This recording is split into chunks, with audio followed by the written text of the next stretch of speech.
Alright, good morning, good morning, good morning po sa inyong lahat mga kababayan. Batang Manila, tayo sa pag-usapan natin. Etong nasa ating screen. Ayan mga kababayan.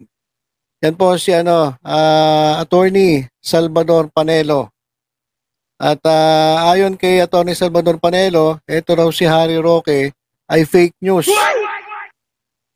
O bakit fake news? Kasi ito mga kababayan, itong si Harry Roque ay nagsalita dun sa kanyang vlog at sinabi niya na ito nga raw si dating Pangulong Duterte ay tumawag sa kanya at sinabi ni Duterte na meron siyang nakuhang impormasyon na baka anytime ay arestuhin itong si dating Pangulo dyan sa Davao.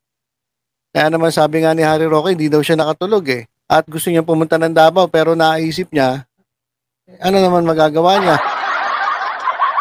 Kung pumunta man siya sa Davao, anong gagawin niya ron? So, ginawa niya, na gano'n na lang, nagmuni-muni mga kababayan, nakibalita. At yun nga, medyo meron daw siyang nabalitaan na itong araw Davao Task Force ay di umano'y bubuwagin. At pumunta nga daw yung isang opisyal ng AFP ba yun? O PNP, AFP ata. At naisip niya na baka isa na nga sinyalis yun na bubuwagin itong Task Force Davao. Ito kasing Task Force Davao mga kababayan ay itinatag para protektahan itong Davao sa mga terorista. Pero itong mga to, siyempre sa tinagal-tagal nila dyan sa Davao, sila ay naging malapit na sa Pangulong Duterte at siyempre yung kanilang loyalty ay nakay Tatay Digong. So, kung sakali mga siya i-arestuhin, syempre, kung nandyan itong Task Force Davao, mahihirapan yung aresto. So, may bali-balita na ito ang araw Davao Task Force ay bubuwagin at papalitan yung mga tao na yan. Pero ito mga kababayan, nakababalita lang kahapon, dinanayan ng pamunuan ng AFP. At wala daw ganon, wala daw instruction o kahit ano man lang utos galing sa taas na buwagin itong Task Force Davao. So, sabi niya fake news daw. Kaya naman mga kababayan, itong si Attorney Panelo, yan mga kababayan, sinabihang fake news daw itong si Harry Roque. Ito yung sabi ni ni Attorney Panelo.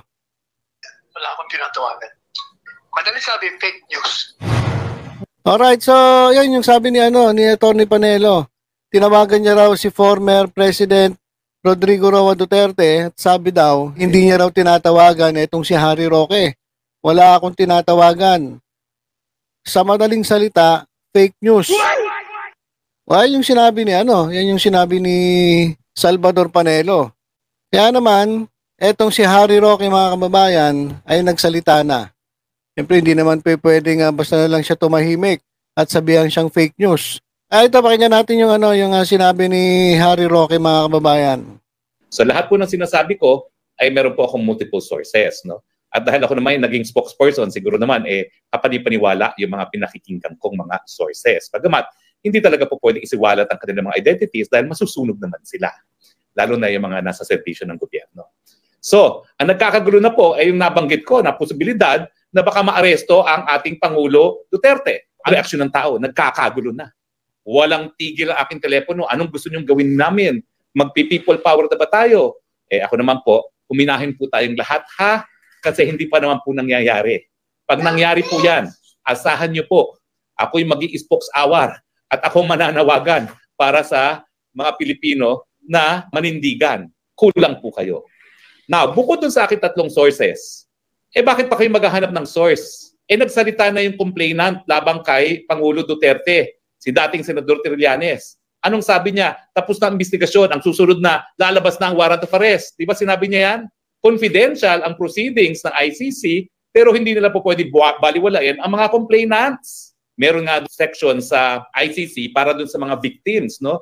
Progressive dahil nga they respond to the victims, no? Meron talaga opisina that takes care of yung victims, no? Hindi naman biktima si Trillanes, pero siyempre sa kahit ano namang legal proceedings, kinikilala kung sino mga complainant. At complainant yan si Senator Trillanes. So bakit natin pagdududahan siya kung sinasabi niya na palabas na ang warrant of arrest? Pero ito po ha, hindi malinaw kung ang warrant of arrest ay galing sa ICC o galing dito sa Pilipinas. Bakit? Ay nasa dyaryo ngayon, yung mag-amang Romualdo na Camiguin, nagsasabi na yung sinabi daw ni Presidente na dapat maghiwalay ang Mindanao, secession. Yung dating tao ni Presidente Duterte, Secretary Anyo at Secretary Galvez, anong sabi nila? We will meet any threat to secede from the Republic with force. Ano ibig sabihin yan? Gagamitan namin ng dahas, poprotektahan namin ang territorial integrity ng Pilipinas. Yung isang kongresista at dating gobernador nagsasabi, sedition. Yung isa nagsasabi, we will meet it with the threat of force. So ibig sabihin, abay baka kasuhan nila ang dating presidente ng sedition. Posible talaga na maaresto ang Presidente Duterte either because of an ICC warrant of arrest or dito sa lokal. Pero yung pag-aresto na lokal, meron din po akong multiple sources na kapanipaniwala din. Ang hindi na lang daw sigurado kung paano masaserve sa kanya. Ako'y nagtataka din kung paano masaserve ang warrant of arrest na lokal na kaso. Kasi dapat dadaan yan sa PI unless nagkaroon ng tinatawag na inquest proceedings caught in the act. Mahirap po yun na magkaroon ng warrant of arrest dahil caught in the act unless gagamitin nila yung sinabi niya sa television and they will accept that as evidence of being caught in the act na nagkakaroon ng sedition dahil na-broadcast yun. Posible, pero pwedeng questionin. Pero po pwede bang mag-issue ng warrant of arrest? Anything is possible.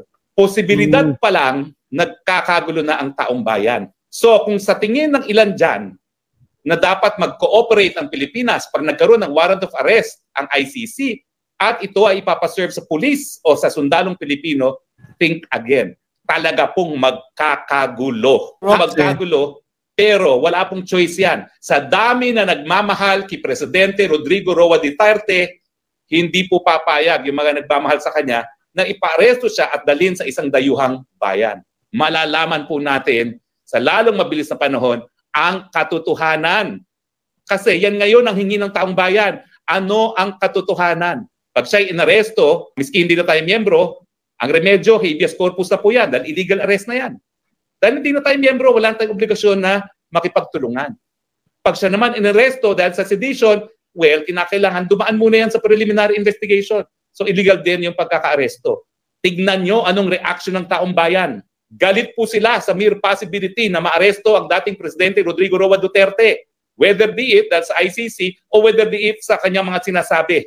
Huwag nyo pong gawin yan. Puputok tayo na parang pinatubo. That will trigger chaos pag inaresto nyo ang dating Presidente Rodrigo Roa Duterte. Para mawala ang alinlangan na aarestuhin siya dahil sa ICC, gumawa po si Presidente BBM ng Memorandum Circular addressed to all executive agencies including DOJ, NBI, PNP, and AFP. Walang makikipagtulungan sa ICC. Nakasulat yan na order.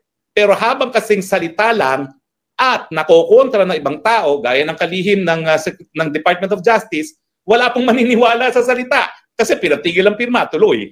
Diba ho? Hindi daw kailangan ng amendments ng economic provisions, tuloy pa rin. Ano nangyari? Akala nila may kasunduan na sila. Ayun, gera na naman ang Senado at ang Kamara de Representante. Parang wala pong ibig sabihin ng salita sa bayang ito. Dapat isulat dahil pati ang husgado will be guided kung anong nakasulat. Yan po ang dahilan. Kaya kapag ikaw nag-file ng certiorari, kinakailangan may certified true copy. Ay, nako. Alright, so yan mga kababayan yung sinabi ni Harry Rocks. So, nagbigay siya ng para mawala na yung pag-aalilangan ng mga tao kasi nagkakagulo na eh. Kanya-kanya na nga panic eh dun sa kampo ni dating Pangulong Duterte at yung mga against naman kay Duterte, tuwan-tuwa naman. Kasi nga ito, arestuhin na raw. Di umano, yung dating Pangulo. Pero yan, pinalabas ngayon sa media, sabi ni Tony Panelo, fake news daw. Nagsalita na rin si Harry Roque na mukhang walang mangyayaring arestuhan. Kung sakali mang meron, yung pag-implement ng pag-aresto, yan ang malaking problema. Pero ito nga, nag-utos na raw si Pangulong Marcos na walang ibang walang kikilos, AFP, PNP, NBI, DOJ. So sinong aaresto? Kung inutusan na ni Marcos na walang makikipag-cooperate sa ICC. Kasi hindi naman pwedeng international police ang ang manghuli kay Duterte, hindi local police.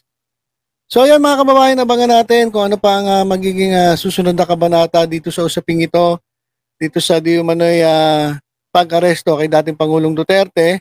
So nako, abangan po natin kung ano pa ang mga susunod na mangyayari. So for the meantime, tutok-tutok lang po dito sa Batang Maynila to sa iba pang updates. Ingat po tayong lahat. God bless.